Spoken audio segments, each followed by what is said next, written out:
Hello, everyone, and welcome to another episode of Shooting the Shit, a Tottenham talk show with me, Lee the Dorset Spur. Back today. This is episode 4. We had a break last week for the international break because none of us really like international football. So we're back today to talk about the disaster of a Derby Day defeat to them lot down the road, which we're all really, really upset about. So tonight, there is no Dean tonight. Unfortunately, Dean's still not very well. We did see him on Sunday, so big love to Dean. Hopefully, he'll be back very soon. But tonight, I have with me Sweary Alex. Hello, Alex. How you doing, mate? Hey, you all right, mate? Always good to see you. Your sweet smile. Yeah, for those listening on audio, I do have a really nice smile. And alongside Alex, we have a young Mason as well. Hi, Mason. You all right, mate? Yep, getting over the loss slowly, but we're getting there. All good, Lee. How are you? Yeah, I'm all right. I've got to be honest. I did have a bit of a miserable day yesterday because obviously after the defeat, I was quite upbeat after the defeat. To be honest with you, I think that was probably the few beers and that I'd had in me made me be a bit more philosophical. But the next day, I was pretty down in the dumps and pretty fed up. I did my usual match review as well, and that didn't come across particularly well. I think I came across as a bit miserable in that. But I'm hoping tonight's going to be a little bit of therapy. Get some things off our chest. So listen, let's get into it. So I'll start off. Well, I'm going to come to you, Alex, first, just basically to get your overall views of the day, of the result, and how you're feeling about it. Well, what can you say, really? I mean, the day was good. I always go for the day anyway. The day, the captain, the beer, and the laugh. Always good to see you lot getting the gilpin and LTs. LTs was good. You know, just all the singing, all the chanting, all that sort of stuff was getting us all riled up for the game. And of course, as usual, it's the football that kind of puts a dent in the day. Really, I still enjoyed the football. I was watching it yesterday again with Mason, and Mason was having a bit of a bad day yesterday, weren't you, Mason? Yeah, quite.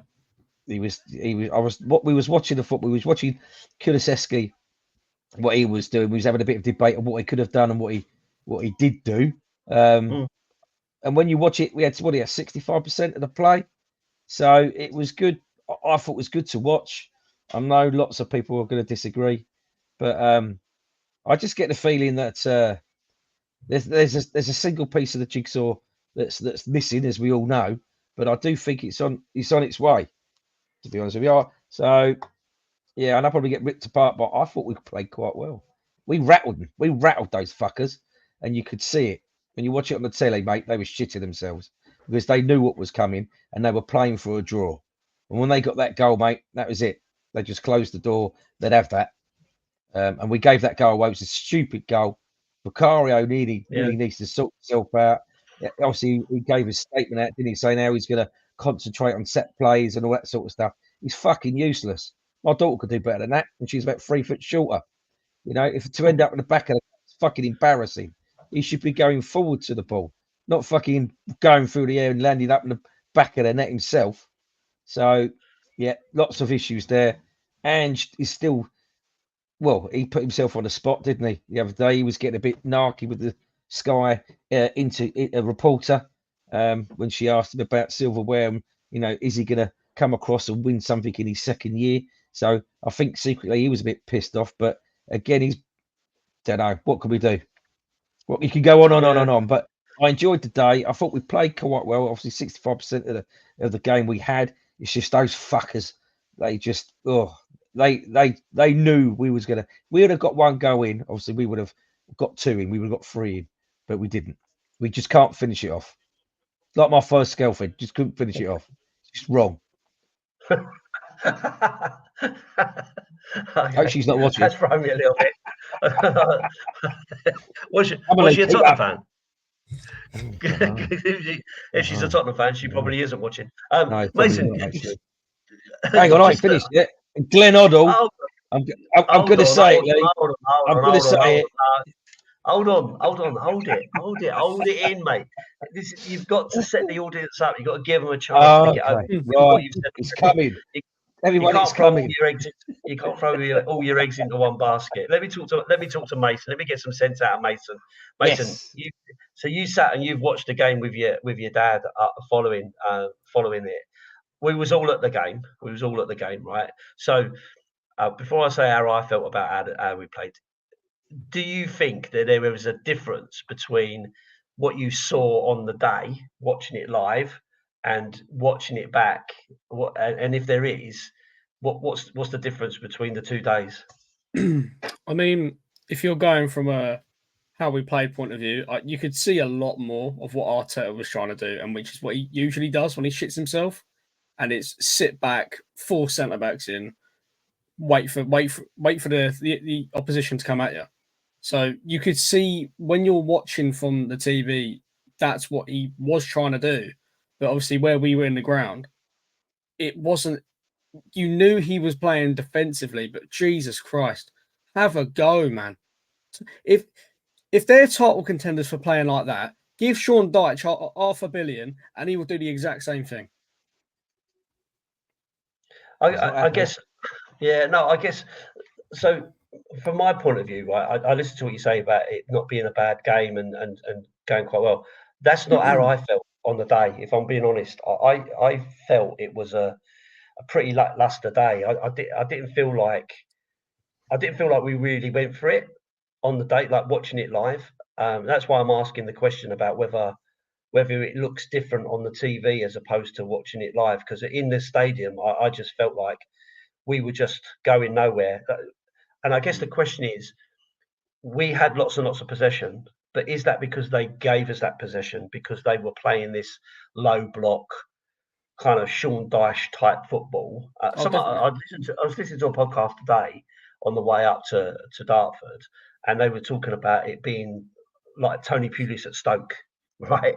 But with better players, and I guess whilst we can complain about it, they're not having a go or not, and so on.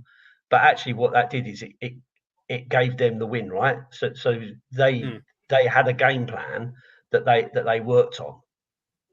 So do you blame him? I guess the question is, do you blame him for playing that sort of football? No, because he comes away with the 3 points, right?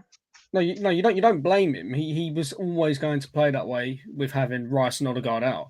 What I take away from the game is, if we knew they were going to play that way, which Ange 100% did, he said he prepared for the game. We exploit it, but instead we played into Mick Arteta's hands. We forced the one-on-one with Johnson, which we know at the moment he's not great at. He forced the one-on-one with Son and Ben White, which relied on us crossing into the box with Solanke. But he would have 4 or 5 players on the players coming into the box.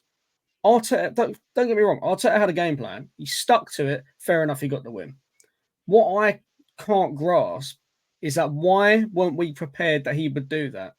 We were all good on the pitch, but anywhere in that 6-yard box, we had no idea what to do. Yeah, it was really congested, right? It was really congested in the box. That was the takeaway from me, is that we were going side to side to side to side, but everyone was so far up the pitch that there was no space for anyone to move at all. So for me, it just felt really, really congested, and they were happy for us to have the possession because they had so many men behind the ball.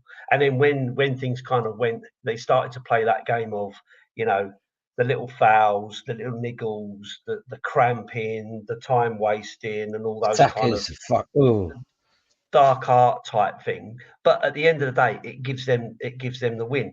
But coming back to you, Alex, you're talking about let's talk about the goal that they scored, right? Who's to blame there for you? Is it Vicario, or is it Romero, or is it both? Who are you looking to blame on that? I would say Romero, because he was facing the wrong way at one point, wasn't he? But I would Vicario's got to rule that area. He's got to be he looks like a little schoolboy who's about to get picked on. He's got to be stronger. He's got to own the area, and he's got to control it. He's got to watch the ball. He can't just come out and keep trying to punch it all the time. He's got to go for it. If that ball's coming across, he's got to go for it. He's got to push everyone out of the way and get to it. That ball's his. If they're coming into the penalty area, he's in charge of the penalty area, and he needs to be a lot stronger. And everyone else around him needs to listen to him. But I don't think he's got that skill. He says he's going to work on it, but and I hope he does. But he needs to support of others in that area to listen to him, and he's got to be committed to get that ball. That's for me, if he's coming out, he's got to take everything, right? Like he's got to push everyone out of the way and get to that ball. But he's very static. Like for me, I felt he was very, very static. Romero's coming under a little bit of stick, okay, because he's made a few mistakes. But I think like the other couple that we kind of talk about, a lot of that is because he's pushing up. He's pushing up. He's on the offence and not getting back quick enough. You know, when I'm talking about like the Newcastle game, for instance. But in that scenario, he's the wrong side of the attacker, right? So he doesn't know where he's going. He don't know whether he's spinning off him or running around him or wherever he is. It gives him a bit of a shove, right? So realistically, what he should have done is gone over. Like if Gabriel's giving him a shove in the back, if he goes over, VAR potentially you're gonna get a foul for that, right? But you know, he's in the wrong position. But at the same time as that, the goalkeeper's looking straight at it. He can see that, right? So he should be coming out and taking the whole lot. He should be coming out, getting his fist to it, taking out Gabriel. And if he has to take out Romero at the same time, then he should do that. That was where I saw it. Yeah, no, mate, you're right. He's got to be stronger. His approach to the balls, he's coming across. He's got to be stronger. If someone's in the way, he's got to get through them. So, I mean, he says he's going to study it. So hopefully he looks at himself and see the mistakes that he's making, because he does some great saves, but they're more camera shot saves, you know, sometimes, not all the time. I mean, and he does put off some, really good saves, but set plays, we know we've got an issue. Obviously, the whole team what must the team be thinking every time there's a corner? Are they shit themselves or what? Because they're just not organised. I mean, they're experienced players. It's not the first time they've had to defend against a corner. Certainly not for Vicario. So they should think, if they haven't got a set piece coach, then why not? Surely they've got a brain cell they can all share and sort it out themselves. I'm sure Ange wouldn't moan about that. But at the moment, it's fucking diabolical. I mean, when do we say that the players need to take a level of responsibility now? Because the coach can only coach you. Well, this is what I was saying. I was saying to Mason. This is what I was saying to Mason. Ange is letting them play. He's not one of these. He's not like Artella, who's running around outside the technical box, picking up the ball when it's still in play and getting away with it. Pitch, yeah. Right. He's not running around. He's letting the guys play. So obviously he's giving them a briefing. I want you to do A, B, C, D. He's letting them rule the game, and they just can't work out what they've got to do. Everyone's shit themselves in case they get a bollocking at half time or full time. Well, but come on, I mean, if they can't organise defending from a corner, this is where Vicario should be taking charge. He should be taking charge of that penalty area. This is the issue I have. If you looked at Arsenal's pre-season, and I don't want to hear all the groans at pre-season for like other people, because I've had it before. That when there's one example. But when you look into anyone's pre-season, that is the foundation of where they want to go in the upcoming season. Arsenal in 5 games scored 7 set pieces. I want to say the game against Lyon, they won 2-0. Both were from corners. We knew that they were going to be strong on that this season, and so does everyone else in the league. Yet we still do not, by the seams of things, we don't practice set pieces defending wise. We still haven't got a set piece coach. I don't understand what we're doing with it. But that's what I'm saying, Mason, is that these players are experienced players, and if along comes a set piece, whether it be a free kick or a corner, they've got enough experience. Surely Son, as a captain, should take charge, or at least organise the rabble of shit, and along with Vicario. They just can't work, and either they can't work together or they don't like each other, and they're up their arses so much that they're not listening to each other. You're not telling me what to do. Because that's how it seems to be. There's no organisation. No Mason, distress. just coming to you about this issue with Romero. Mhm. You think he's been called out as one of the best defenders in the world, and so on. He's won the Copa America, has won the World Cup, and all the I'd rest of it. agree. Seems to play like really, really well. But are these lapses of concentration, or is this because he's being asked to play something different, as in being more No, offensive or whatever? You know what? Because seems to be the focal point at the moment in terms of defensive errors. Are you having that, or do you think that's a bit no, unfair? no. I find it's a bit unfair on Romero's behalf, yeah, because when you watch the play, or you watch how we play, I should say, Romero does play so far forward to the point where Brennan Johnson's whipping a ball in and he's on the end of it. I mean, Mm, Crystal Palace last year, he was there 3 times that game, like mm, making those runs. That's what he does. But this is where we should have something in place where someone would go, Romero's going forward, let me drop back. Arsenal were doing that all game. Oh, one of the defenders has gone forward. We're going to play the counter and win the ball back very quickly. They were doing it all game. So I don't mm, understand, especially going back to the Romero point, I do find it very unfair to say that Romero is, say, at fault for, because I've seen people all week since the game saying that Romero is at fault for this goal and so on. I think he's, without Romero, that we we lose that game by more than one goal, put it that way. Romero is so important to our game plan that it's just, it goes without saying. But when you watch the game and see how he plays, you will understand how important he is for us. yeah. No, I don't disagree. I'm just really disappointed with how that kind of ended up. I mean, I get it, right? But if you take that corner out of it, it was a very Mm, even game. Like for me, I thought it was going to end a 0-0 all the way yeah, through. It just didn't seem to have the North London derby spark or anything. I no, mean, bearing in mind they've done us with corners last season. You know, we had we were 3-0 down at half time. So I guess to a certain extent, you could go, well, is this progress? You've taken the second best, I think I use the inverted commas, the second mm, best team in the country, and you've made them have to play a defensive low block, yeah, Burnley slash Stoke style of football. exactly, Um, but ultimately, you don't. Ultimately, no one's going to remember that at the end of the season if Arsenal no, lift the Premier League and we're, you know, languishing in sort of eighth or ninth. You know, no one's going to go, oh yeah, yeah, but you played. You know, you did well. You are progressing. Um, so I just want to move on a little bit outside of the actual game itself because I think we're all pretty clear on it being a disappointing result and stuff. But I guess the one other kind of big talking point for me around this is Ange and Mm. his demeanour during the game. Like I was watching out from the south stand, and I'm looking right across at him stood there.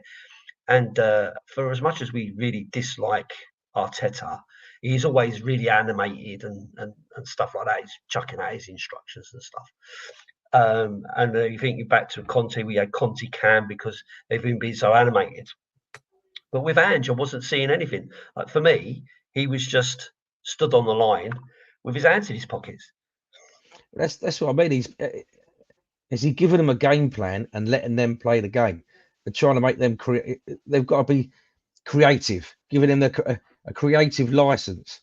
And what he's seeing is that they're not they're not taking the initiative because he doesn't move, does he?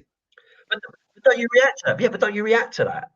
Like you're Yeah, but coaching he's your either girls he's at it, Canby Island, right? Do you just sorry, mate? Do you just stand there with yeah. your hands in your pockets, or do you try to Well, do you, do you try to well. motivate them? Do you try to encourage them and that kind of stuff? Our first game was Sunday. We drew 1-1. It was a very very close game. I kind of I let them get on with it until they started not being in position. So then you start shouting at them as in to get back into position and everything else that goes with it. So it was a bit of both for me, but I wasn't getting overexcited like Arteta. He's a fucking. You just want to get on the pitch and punch him in the face.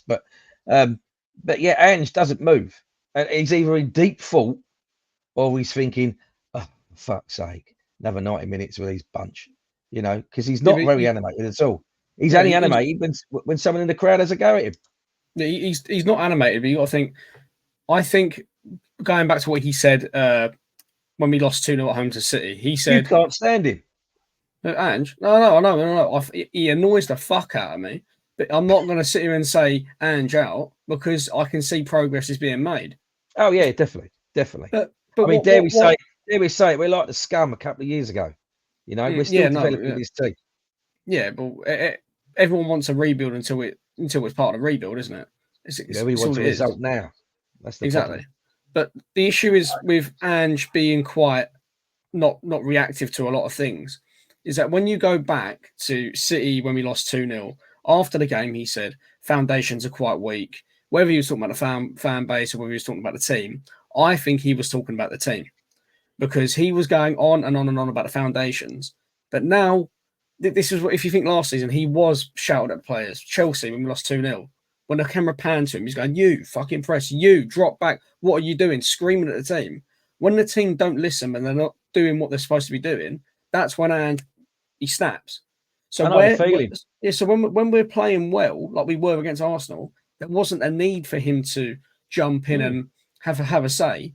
But when it does, because I think the foundations are there now. The team are playing Ange's way of football by default now. That's just in the back of their mind. Ange doesn't need to tell them how to play. They're playing their style of football. And that's why he isn't really as animated, because he's sitting there and he's agreeing. He's going, "Yeah, fair enough. I told you to do that."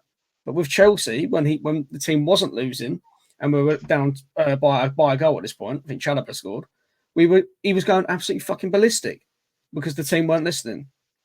So do you think then his plan is like, I get them to how they want them to, I want them to play and just let them do what they want to do, and then his next stage of his training is, now we're going to teach you how to score goals? No, I think because that's you know, he can't stand there and hello, something I said. He can't stand there and surely not be annoyed by how many attempts that we try, because there's none. Right. No. I still think it's where he said the foundations. He's put the foundations down now, and that's why he doesn't get involved. The foundations are in the back of their mind. They're sorted. So where as I say, he doesn't jump in anymore like he did against, say, Sheffield. He was all over the place. Chelsea, we was all over the place. Both games we were behind a goal at one point. I think that the foundations he's been mentioning all of last season are now there. But they're set. All the players in the back of their mind know what Ange wants from them and what to do. And when Ange steps out and starts moaning, that's when they've done something wrong. Yeah, but that's like as I said, he's letting them rule the game. He's told them how he wants them to play. They've got to be more creative. That's my point, though, right? You can't tell me that he should be happy watching them play and keep passing the ball side to side to side to side, trying to create an angle, when actually what you need to do is put your laces through it and have a go, because you need to force an error. But most goals will come from errors, or set piece. Take set pieces out of it. Generally speaking, someone is either an individual bit of brilliance or someone makes a mistake.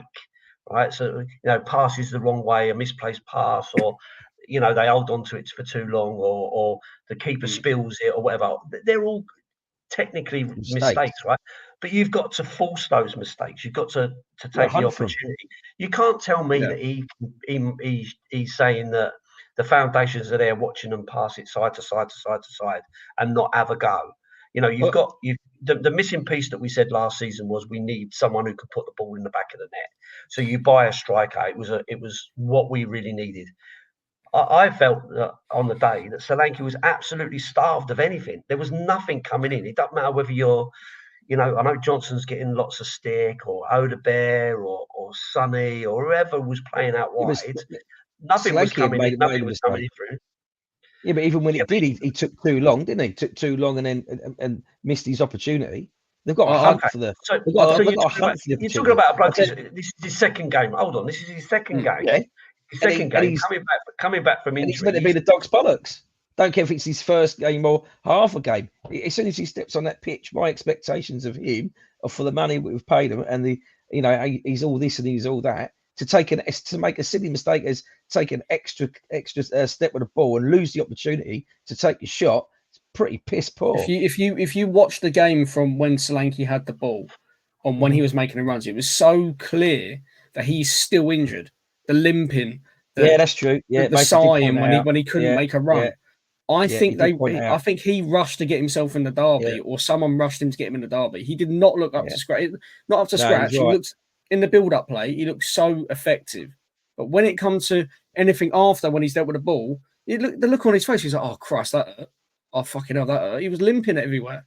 The bloke next to me in the stand was going, "Course, Solanke's done. Solanke's done." You did see on the telly as he turned around, he gave a little hop.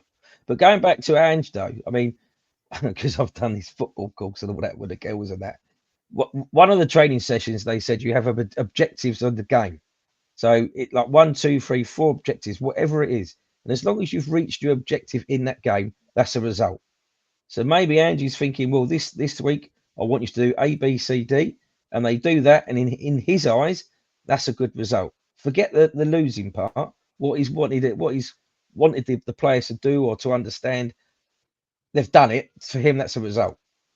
Getting a bit off for a second. I was reading a thread earlier, and this is about City in 2020. Hang on, I'm about to kill a cat.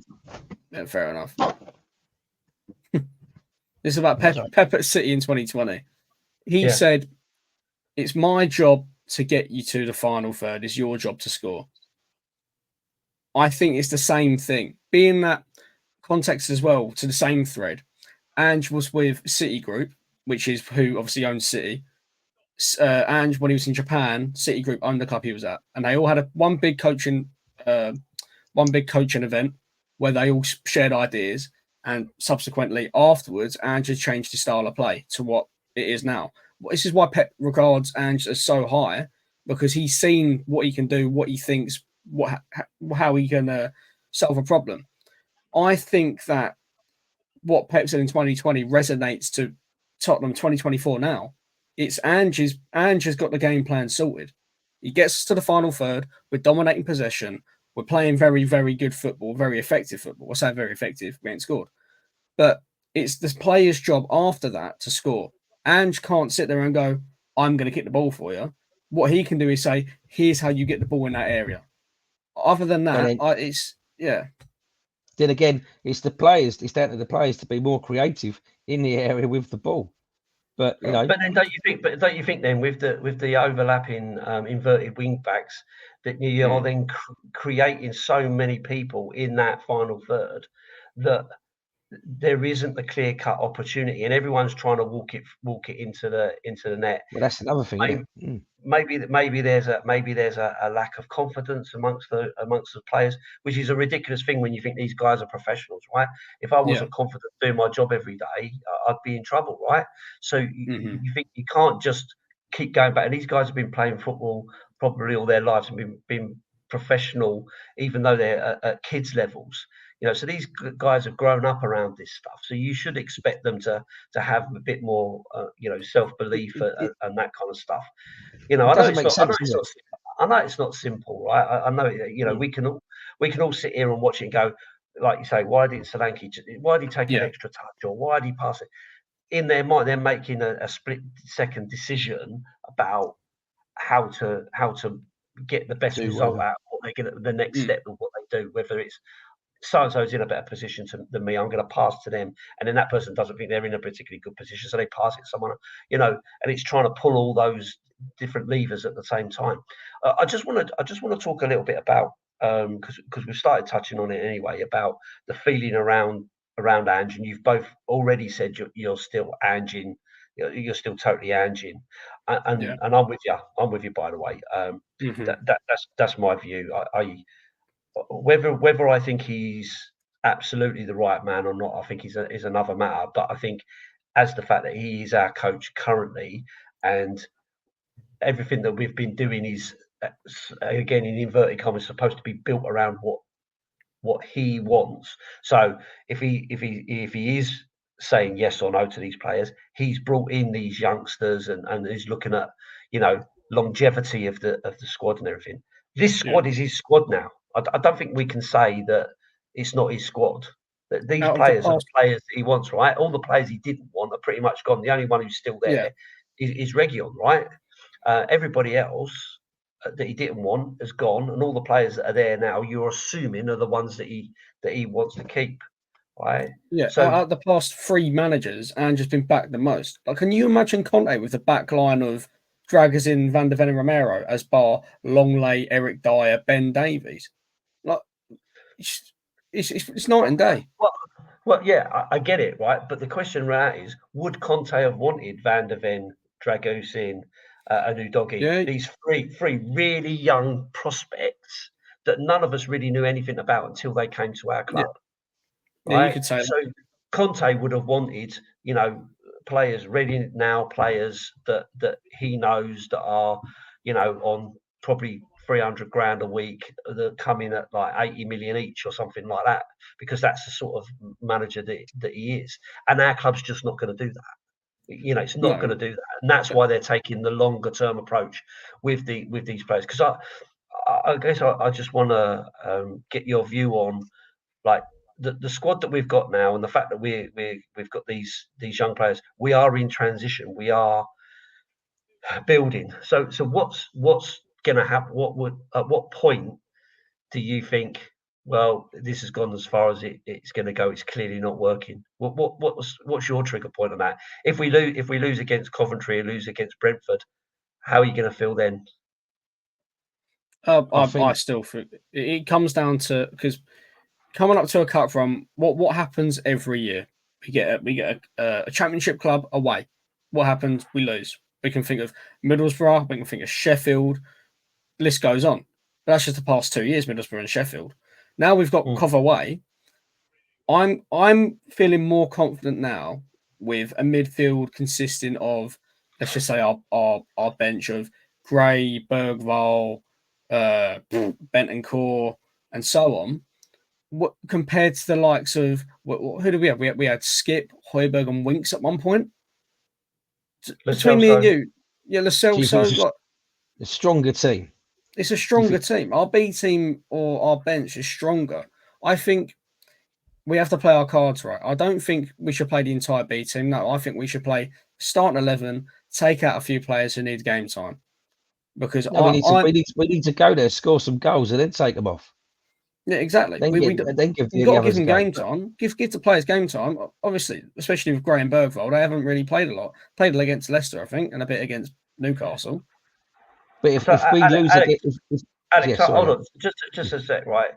So, sorry. are you saying no? It's all right, because I'm cutting in. But so, are you saying you're saying score the goals, then bring the players on? So, on that basis, I would say, technically, who we put out on Sunday was our strongest team. So, are you saying, is this what you want to see? You want to see the same team we put out on Sunday playing on Wednesday, and then make changes if we're winning? Or the other alternative to that is you tinker with it slightly and bring a few of the youngsters in, it, you know, along with some of the established players.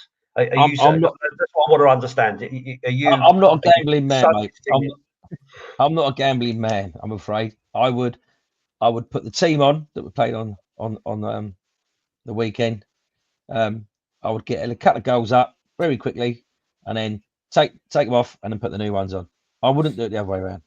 But that's just me. I'm not a gambling man. I know what you're saying about bringing the youngsters on, giving them time and all that sort of stuff. But I think Andy's in a bit of a difficult position, because if he loses tomorrow night, I think he's going to be on a downward spiral, to be honest with you, because he keeps being interviewed. He keeps saying that how he wins stuff in the second season.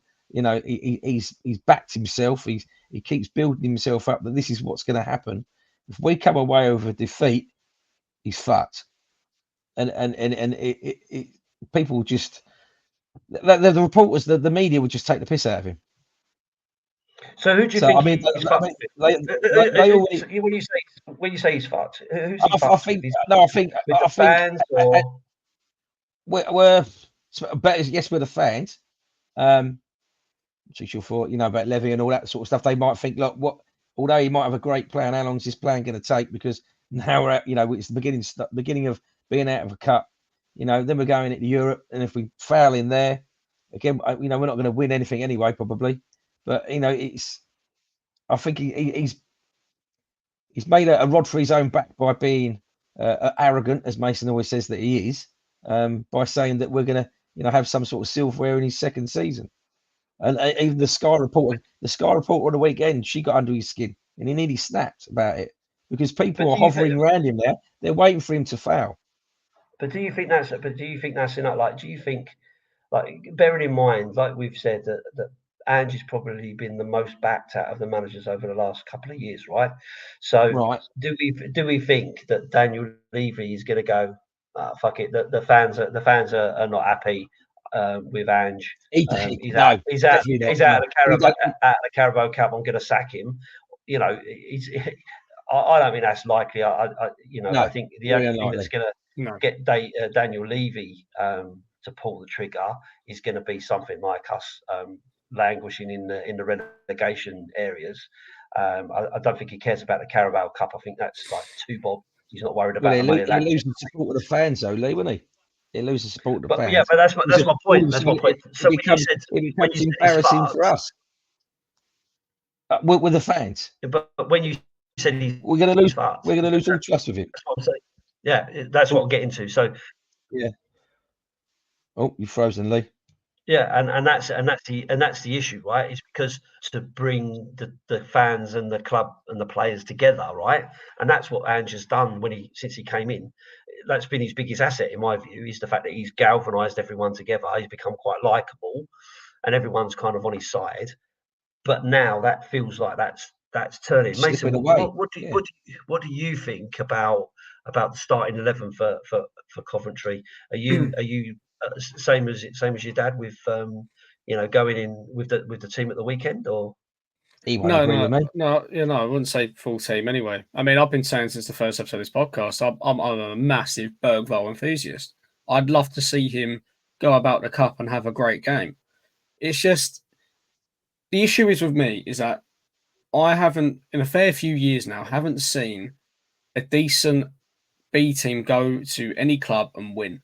Let's just say, other than bloody Preston North End, but then again, that's Preston.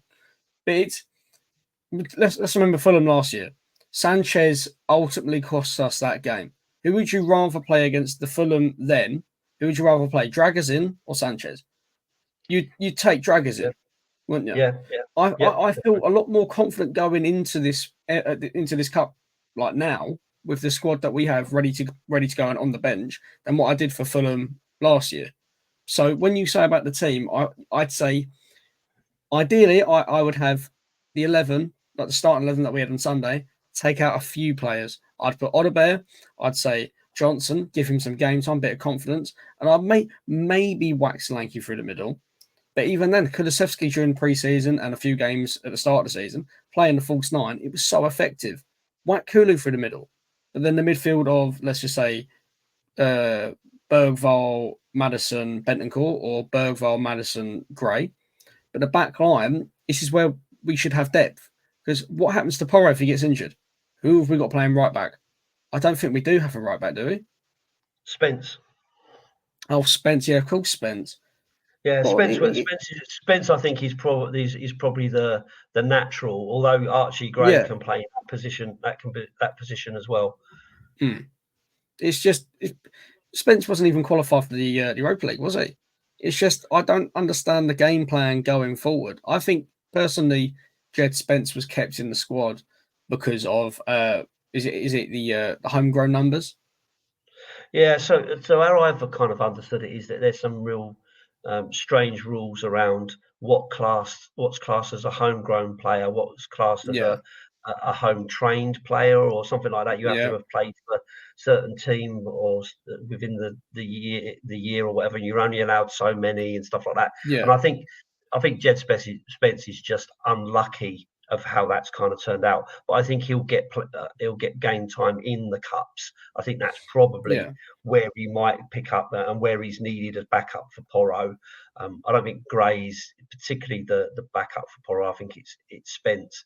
But I agree with you. I think if you've got that starting 11, I think there's some tinkering you could do with it. Like when we watched against Fulham last year, and he made 9 changes, and those 9 changes included players like Giovanni Lo Celso, for instance, who I was never a fan of, and so on. This time, I'm like you, I'm a bit more confident. I like the idea of seeing Odegaard play on the left because I thought he was better there, and maybe give Son a break because I think Sonny probably needs it. Coming back from international, he looked a bit leggy, and I don't think he's really pulling up trees at the moment. I still do think we should stick with Johnson. I think he needs, like you said, he needs a bit of time to build that confidence and get going. And maybe against a lower league team might give him a little bit of an opportunity to stretch his legs and so on.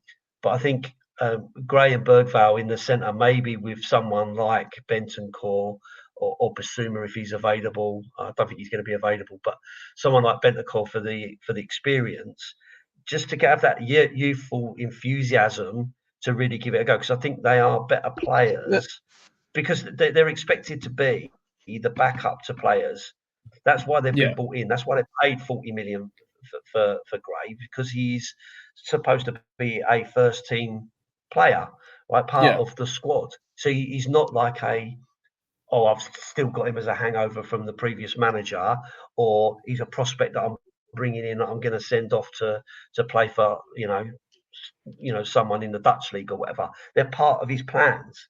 So if they're part of his plans, then they've got to play, and you will only know if they're good enough when they're playing against some quality opposition. And potentially, I think maybe Romero needs a little bit of a break, and let's give Dragusin a chance to partner with Van der Ven, because that's something we haven't seen yet as well, to see how that goes. The one I would be unhappy with is if they change the goalkeeper, because I don't think I was literally going to ask you goalkeepers are good enough. The thing is, though, Lee, it's a cup game. Is it the right time to start experimenting? Because we're winning fuck all anyway. Yeah, but it's not an experiment. If these sounds players like it, because let's try all these. To me, like I say, we should put ourselves in a position within the game where we can do that. So we've got a safe trip through. I don't think if that was me, I mean, it's all new to me, but if that was me, I'd put a strong team up, I'd get ahead, and then start experimenting. I wouldn't experiment from the off. Generally speaking, and in previous times, I would always go with that.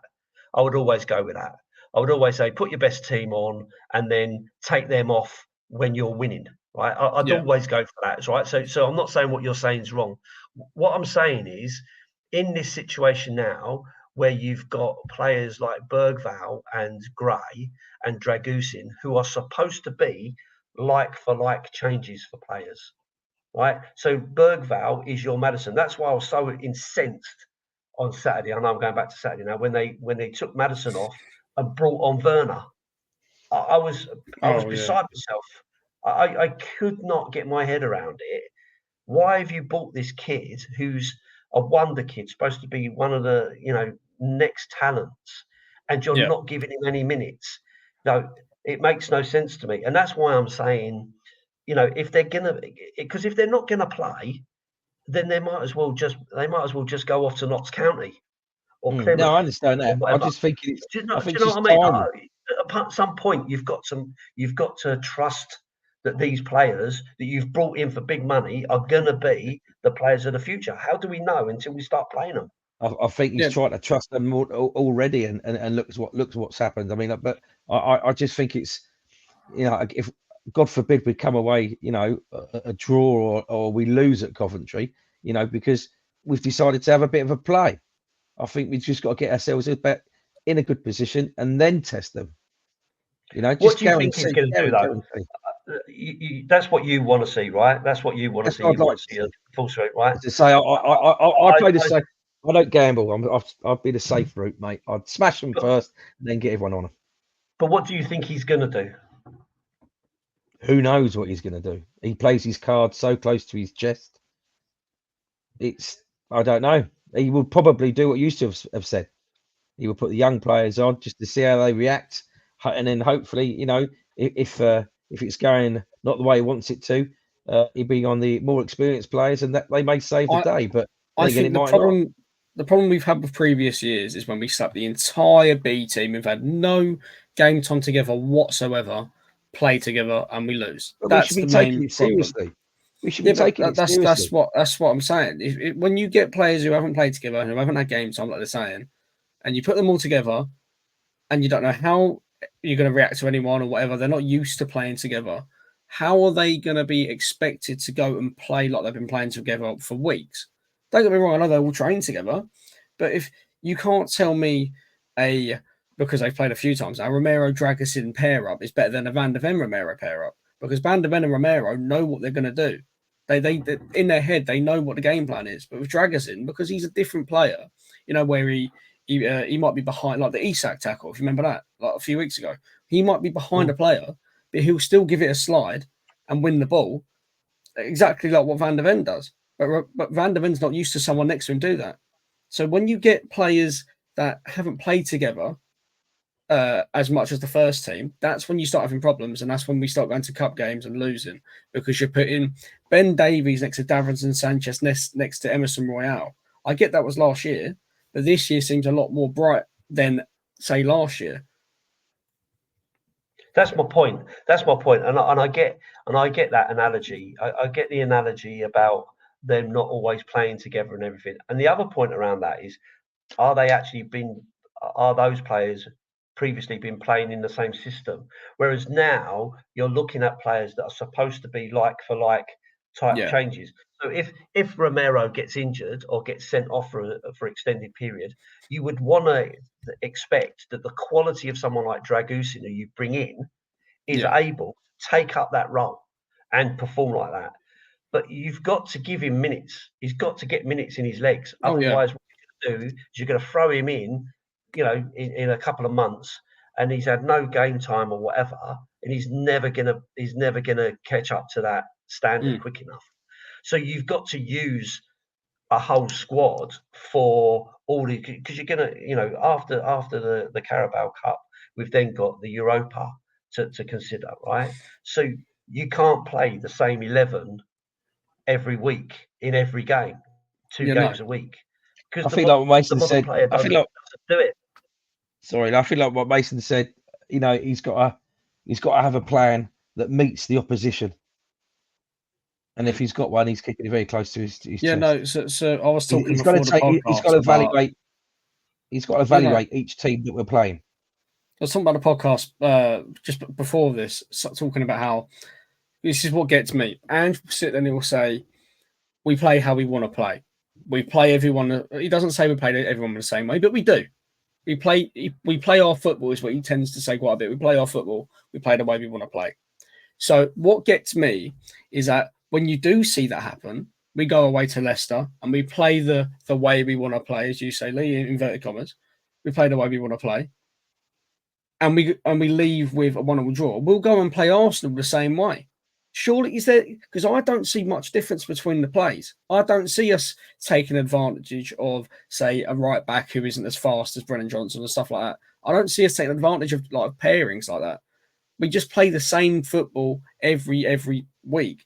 And this is why I go back to the point of foundations, because the foundations are there. They just need tweaks for who we play now, because we can't play the same football, the higher line pressing against, say, let's say like this season, the high line pressing against Leicester. We can't, obviously we've done it, but we can't go to the Etihad and expect to get a mental result or a decent result playing that same football. Do you understand where I'm coming from? It's just, I don't get the whole logic behind it. I get on the radio today. I think the issue from Ange's point of view is that basically he's going, if you've got a football mentality that you want to play and you're going to play that way, if your players are good enough and well drilled enough, it shouldn't matter who the opposition are, because they shouldn't be able to stop you, because you are so good at what you do and your players are so good and so rounded and so on board with what you're doing, that it won't matter. Because if you look at all the good teams, and if you look at Man City just blow everyone away. They always play this similar sort of football. They'll make slight tweaks and stuff like that, but they never go to a low block. Like, you don't see Man City playing a low block against Arsenal. Do you know what I mean? So what they do is they believe in their process, they believe in their system, they believe in their players and themselves. That we're gonna outscore you. We're gonna press more than you. We're gonna run more than you. We're gonna shoot more than you. We're gonna score more than you. We're gonna have more possession than you, and that's what's gonna win the game. Yeah, And that's how they. And I think that's what Yeah, he's but trying to. I That's think what he's trying to instill. when you I watch think the thing City is that play, about Right. when you say about City playing the same way as they do every game.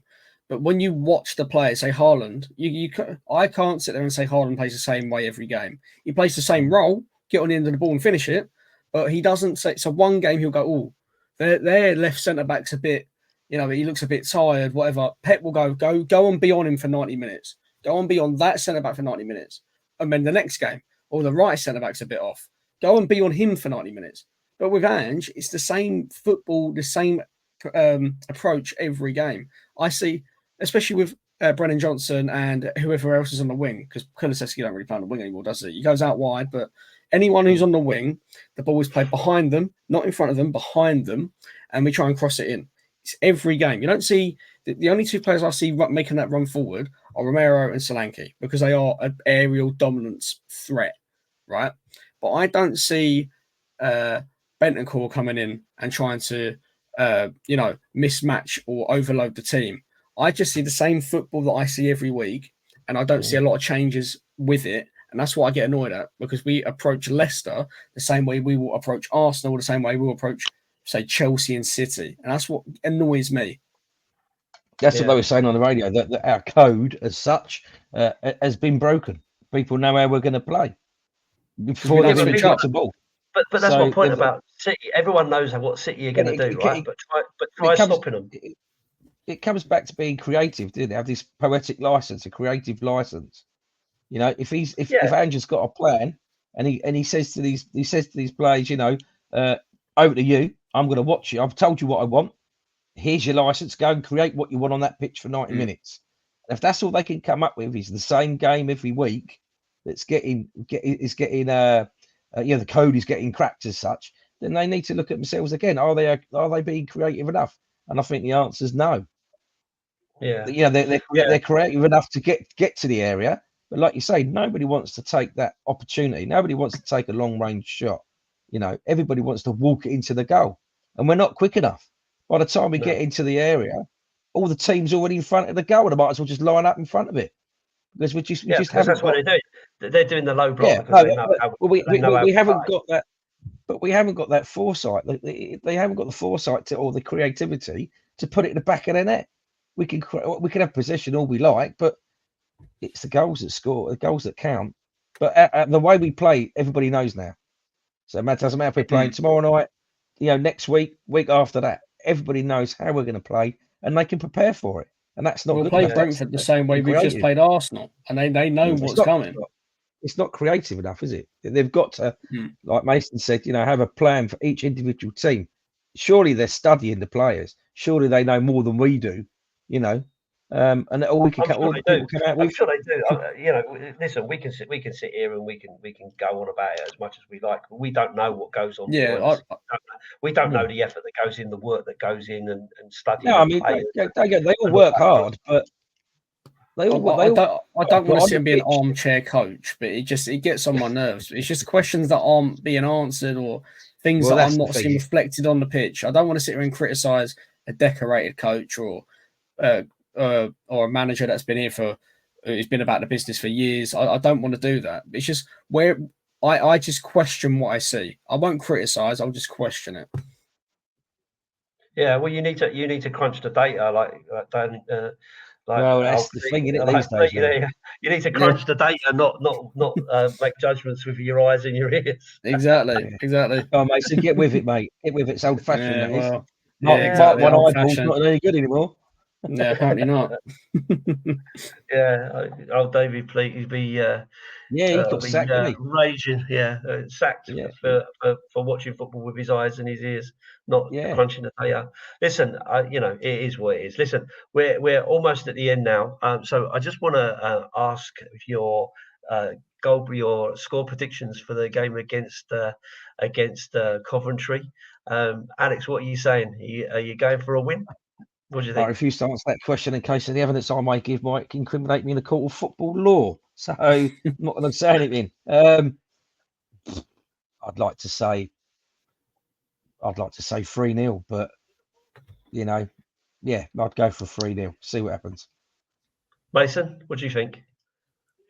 Depending on the lineup, if it's as I say, if it's a strong 11 with a few players taken out, comfortable win, 2-0, 3-0, 3-1, whatever. But if we play anything like in previous seasons where the whole B team comes out, or it's a 50-50 mix, and Fraser Forster, if he's anywhere near any one of those fucking 11s, it's going to be a loss.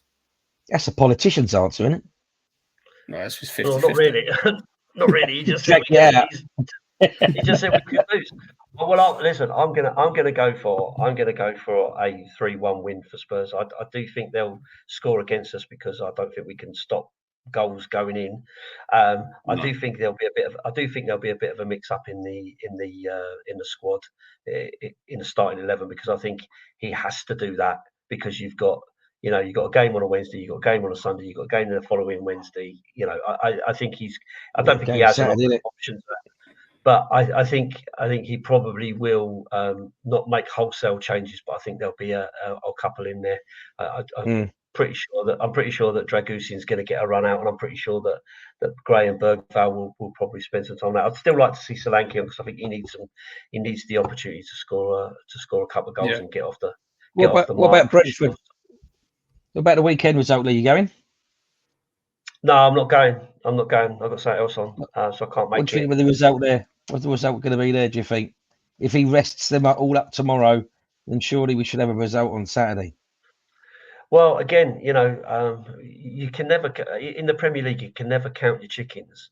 But I'd like to think that we would have enough to beat Brentford. They're going through a bit of a sticky patch, aren't they? They've lost Tony. Gone now. He's been one of their better players, right? He's injured for a couple of months, I think I heard somewhere. Out to a new year for February, March time.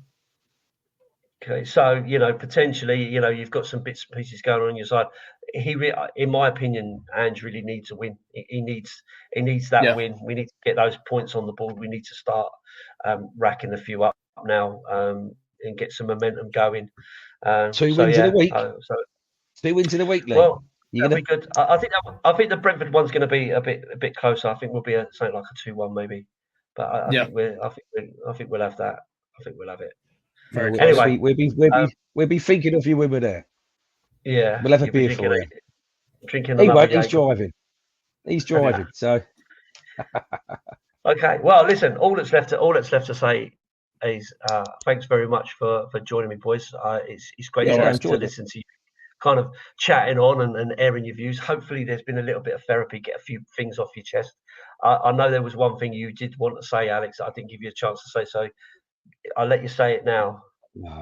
Ready? General's a cunt. If you'd have heard him the other morning, he's a secret scum fucking Arsenal supporter. And if I ever see him, I'm going to ignore him because he just bigged them up and then shot us down in flames. So, Glenn O'Donnell, if you're listening, I don't like you. And when it's Christmas, you're not getting a card from me. See, and that is why I left it till the end, because that's a much more watered down version of what was going to be said. Well, I don't want to get. What is it? Is it cancelled or banned? Because if I keep calling him a cunt all fucking day, that's it. I'm done, ain't I? I'll get the old bill knocking on my door. I'll be doing 6 months because I've said something horrible about someone in YouTube. Two-tier policing. Oh God, no, let's not say that. Don't say that either. Put a file in me cake, right? Yeah. Well, okay. So anyway, thanks, boys. Thanks for that. Yes. Thanks to everyone who's watched or listened.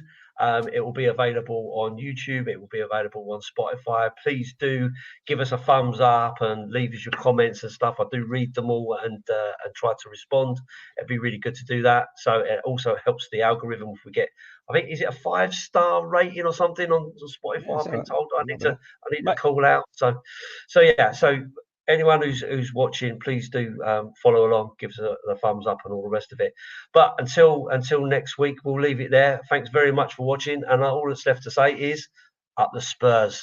Go on, the Tottenham. Spurs. Tottenham till I die. Go on.